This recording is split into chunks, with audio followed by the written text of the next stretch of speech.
बच्चों, आज हम आपके लिए लेकर आए हैं बायोटेक्नोलॉजी का एक बहुत अच्छा, सरल एवं महत्वपूर्ण प्रश्न। पीसीआर एवं जीन क्लोनिंग में अंतर। बच्चों, इससे पहले बायोटेक्नोलॉजी से हमने 2 वीडियो पीसीआर और जीन क्लोनिंग के बनाकर भेजे हैं। मुझे लगता है आपने वो दोनों वीडियो देखकर पीसीआर और जीन क्लोनिंग को अच्छे से याद कर लिया होगा। और यदि नहीं देखा है तो आप चैनल के माध्यम से दोनों वीडियोस को जरूर देखें बच्चों, जिससे दोनों प्रक्रियाओं का पूरा कॉन्सेप्ट क्लियर हो जाएगा। आज हम इस वीडियो में पीसीआर और जीन क्लोनिंग में अंतर देखेंगे। यह भी एक महत्वपूर्ण प्रश्न है।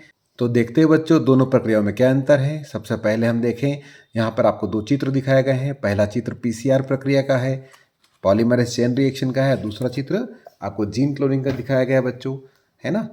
पहला अंतर देखें परिभाषा के आधार पर, तो पीसीआर यानी पॉलीमरेज चेन रिएक्शन यह कम समय में डीएनए की कई प्रतियां बनाने की एक इन विट्रो मतलब प्रयोगशाला तकनीक है बच्चों।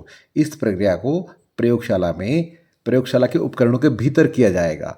जबकि दूसरा जीन क्लोनिंग जो है बच्चों, यह एक इन विवो प्रक्रिया है, मतलब जीवों के भीतर होने वाली प्रक्रिया है बच्चों, जिसमें डीएनए को हम क्या करते हैं, डीएनए को निकालकर एक पोषक कोशिका के अंदर प्रवेश करवाते हैं। एक जीव से डीएनए निकालेंगे आप और किसी दूसरे जीव के अंदर उस डीएनए को समाहित करवा देंगे। प्रवेशित करवाने के पश्चात उस बैक्टीरिया के अंदर इस जीन की प्रतिलिपियां तैयार होती है बच्चों। तो यह कैसी प्रक्रिया हुई? यह एक इन विवो प्रक्रिया हुई बच्चों। दूसरा अंतर देखिए बच्चों, तो दूसरा अंतर क्या है यहाँ पर, माध्यम के आधार पर।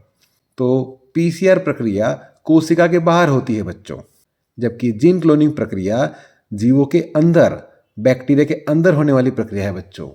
तीसरा अंतर देखें प्रक्रिया के आधार पर, तो बच्चों पीसीआर एक पूर्ण स्वचालित विधि है, जबकि जीन क्लोनिंग एक स्वचालित विधि नहीं है।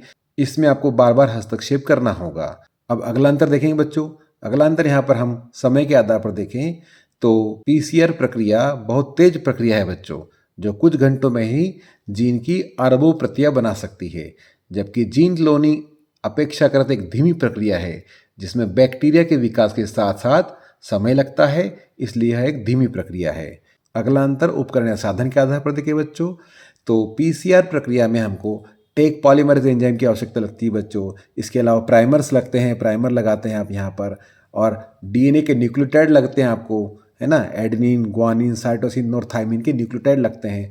इस प्रकार पीसीआर प्रक्रिया में टेक पॉलीमरेज एंजाइम, प्राइमर्स लग रहे हैं और डीएनए के न्यूक्लियोटाइड लग रहे हैं बच्चों।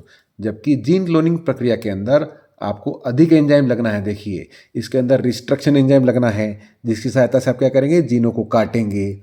फिर लाइगेज एंजाइम लगेगा, जो दोनों जीनों को आपस में जोड़ने का काम करेंगे। उसके पश्चात वाहक डीएनए लग रहा है ना। वाहक डीएनए वह डीएनए है जो बाहरी डीएनए को अपने में जोड़ लेता है और फिर पोषक कोशिका में उसकी प्रतियां बनाने में मदद करता है बच्चों।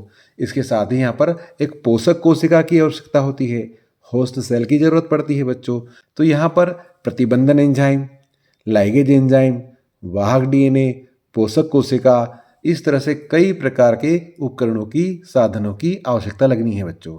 तो आई होप दैट आप लोगों को ये अंतर समझ में आया होगा। ठीक है, यदि आपको ये वीडियो अच्छा लगा है तो लाइक और सब्सक्राइब जरूर करें।